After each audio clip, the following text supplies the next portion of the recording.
ബെഡ്റൂമിൽ ഡിഫറെന്റ് ഡിസൈനാണ് ഈ ബെഡ്റൂമിൽ ചെയ്തിട്ടുള്ളത്. കണ്ടോ, നല്ല ഭംഗിയായിട്ട് കണ്ടോ പാനലിംഗ് കൊടുത്തിട്ടുണ്ട്. അവിടെ പാനൽ ലൈറ്റ് കൊടുത്തിട്ടുണ്ട്. അതേപോലെ തന്നെ ഇവിടെയും ഒരു യൂണിറ്റ് കൊടുത്തിട്ടുണ്ട്.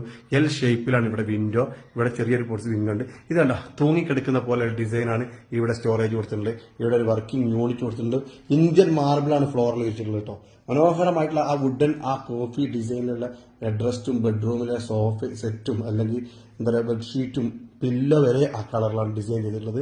അതിമനോഹരമായിട്ടുള്ള ഡിസൈനായിട്ട് ചെയ്തിട്ടുള്ള ഈ റൂമിന് സ്പെഷ്യൽ ഏരിയ ആയിട്ട് തന്നെയാണ് ഡ്രസ്സിംഗ് യൂണിറ്റ് കൊടുത്തിട്ടുള്ളത്. ഫുൾ ലെങ്ത് മിറർ കൊടുത്തിട്ടുണ്ട്. ഫുൾ ലെങ്ത് മിറർ അതുപോലെ തന്നെ നല്ല രീതിയിലുള്ള സ്റ്റോറേജ് യൂണിറ്റും കൊടുത്തിട്ടുണ്ട്. വൈറ്റ് ആൻഡ് ബ്ലാക്ക് വുഡൻ ഡിസൈനാണ് കൊടുത്തിട്ടുള്ളത്. അതുപോലെ തന്നെ ബാത്റൂം അറ്റാച്ച്ഡ് ആണ് ഇതിന്റെ കൂടെ കൊടുത്തിട്ടുള്ളത്. ബാത്റൂം അറ്റാച്ച്ഡ് ആണ്. ബാത്റൂം ഒന്ന് കണ്ടു നോക്കാം. അസർവയുടെ സത്വാരിയ വൈറ്റ് ആണ് ബാത്റൂം ടൈൽസ് ആയിട്ട് കൊടുത്തിട്ടുള്ളത്.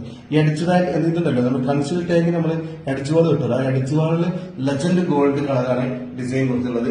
അതിന് വാൾ മൗണ്ടഡ് ക്ലോസറ്റ് കൊടുത്തിട്ടുണ്ട്. സാറിന്റെ കജേരിയുടെ കെറോബിറ്റിന്റെ വാഷ് ബേസിനും കൊടുത്ത് ഒരു മിററും കൊടുത്ത് ഫ്ലോറിലെ മാറ്റ് അസറിന്റെ വുഡൻ ഡബിൾ ഫുൾ ബോഡി മാറ്റും കൊടുത്തിട്ടുള്ള ഒരു അടിപൊളി ബാത്റൂമാണ് ഇതിനോട് കൂടെ ഈ ബെഡ്റൂമിനോട് കൂടെ സെറ്റ് ചെയ്തിട്ടുള്ളത്.